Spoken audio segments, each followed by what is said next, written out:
These are the SIRUI Nightwalker lenses. They're a set of 24, 35 and 55mm cinema lenses that can be bought for just under $900, not individually, all three of them.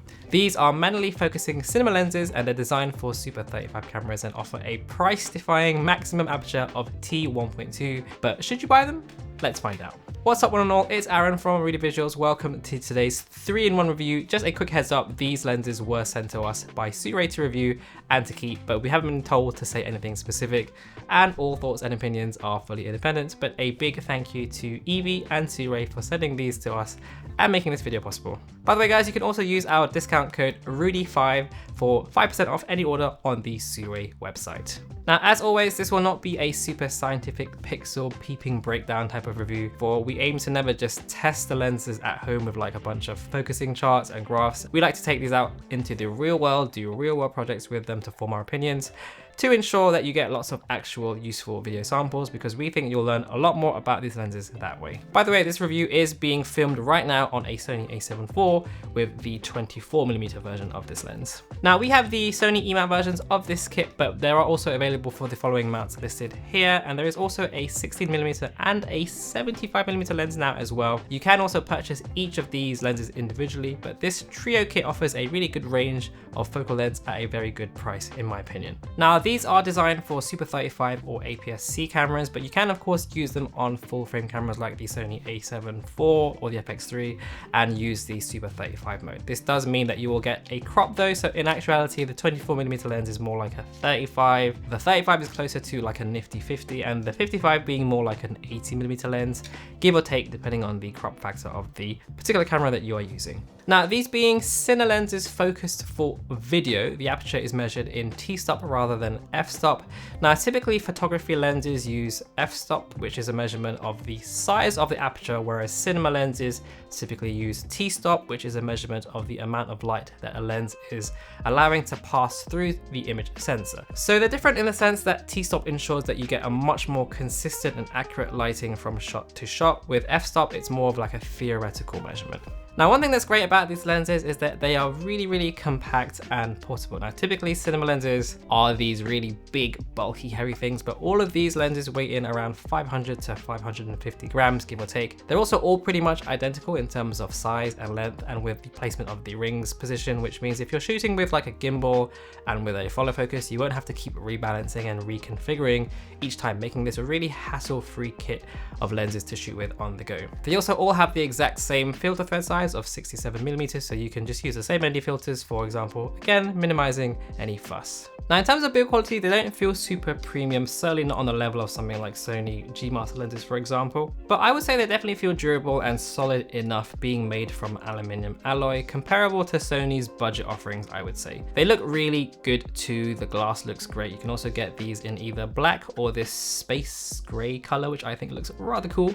The focusing and t-stop rings, they feel quite loose. They are stepless, but these being cinema lenses, that is intentional so that your shots are smooth and stable when making adjustments or if you have to follow focus. You also get 270 degrees of focus throw, so that allows for very precise adjustments. So all in all, considering the price, I don't really have any real complaints about the build quality other than these lens hoods. They never really seem to like snap on properly. They just don't feel super secure. I have also lost one of these as well, so maybe it was just we got a bad batch or something, but it's definitely something to watch out for. SIRUI does claim that they are weather resistant, but I probably wouldn't use these in anything other than like a very light drizzle. Now, in terms of the actual optical performance and image quality, you will notice that they do create a very different look compared to typical photography lenses. So when talking about sharpness, for example, it's important to note that Cine lenses in general are not really designed to be like these super tacked sharp lenses, at least not in the sort of kind of clinical, precise way that normal photography lenses are. Cine lenses tend to have more quote unquote character. They're a bit softer. They lean into things like distortion and flaring rather than trying to correct them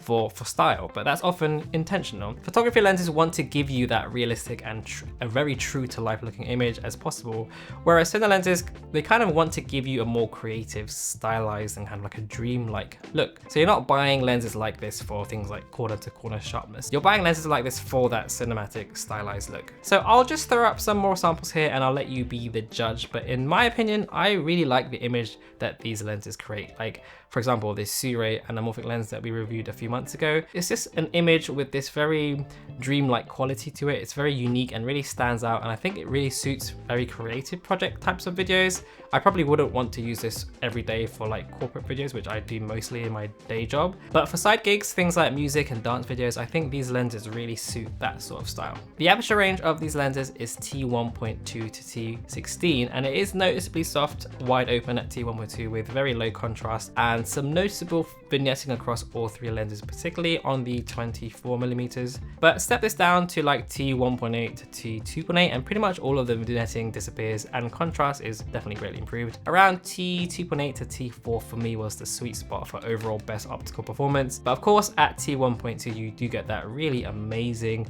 smooth and characterful looking bokeh, which is very nice for that dreamy effect. It's just super creamy with excellent subject and background separation. The bokeh balls are circular in the middle but get a little bit more lemon shaped around the edges. Of course, having T1.2 also means that these lenses really shine in low light scenarios, which is really impressive again considering how cheap these lenses are. I did find that all three lenses did skew a little bit warm color wise. That's something I did notice, but overall color rendition looks really good to my eye. There are some very noticeable chromatic aberrations across all three lenses, particularly at T1.2, but nothing that I would say like ruins the image, and with, you know, like lens flares, things like that, nothing again that overpowers or washes out the image. In terms of focus breathing, it is a little bit noticeable on the 24mm lens, slightly less on the 35, and barely noticeable at all on the 55. Now, one highlight for me is how consistent all three lenses are across the set. So while switching between them, the color reproduction, the contrast and sharpness, they all remain nice and uniform, which made shooting these on like multi-camera shoots really easy in terms of getting nice consistency across the range. Now, one issue I did find with these lenses is that they don't really seem to play nice with Sony's IBIS. You kind of get this really overly warped look to everything, so I found it was better just to turn it off completely and to use a gimbal if you need to get those smooth shots, or just embrace handheld and the shakiness. Remember, there is always a time and a place for everything. So with all that being said, are these lenses worth the price? So when you factor in the unique image quality, the low light capability, and then of course the price itself, these are very cheap lenses, let's not forget. It's a really compelling option for budget conscious filmmakers. Would I use this for every single project? Probably not. Like I said earlier, it's definitely geared for more creative types of projects where you want that more stylized look. I think for like music videos, dance videos, short films, even like wedding videos, I think these are going to be really great for those. The one caveat of this lens, I think, is of course that manual focusing. That's really the only deal breaker I can really think of. So I have no issues giving this a recommendation if you are looking for a budget set of cinema lenses for your more creative projects and you don't mind manual focusing. What I will say is that these aren't lenses for everyone. They are sort of more of a niche kind of a lens for a very niche type of shooter. So if you're, for example, someone who's just starting out or you're a beginner, I would still recommend getting a typical photography lens just because it's going to be a bit more useful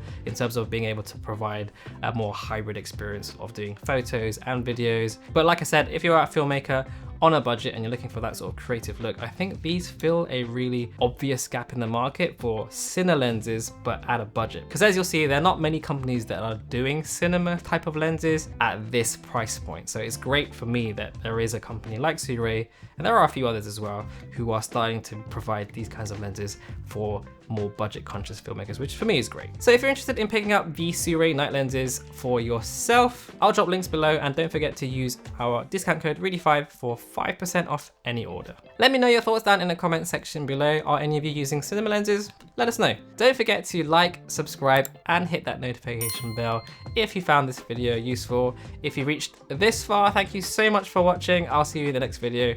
Peace.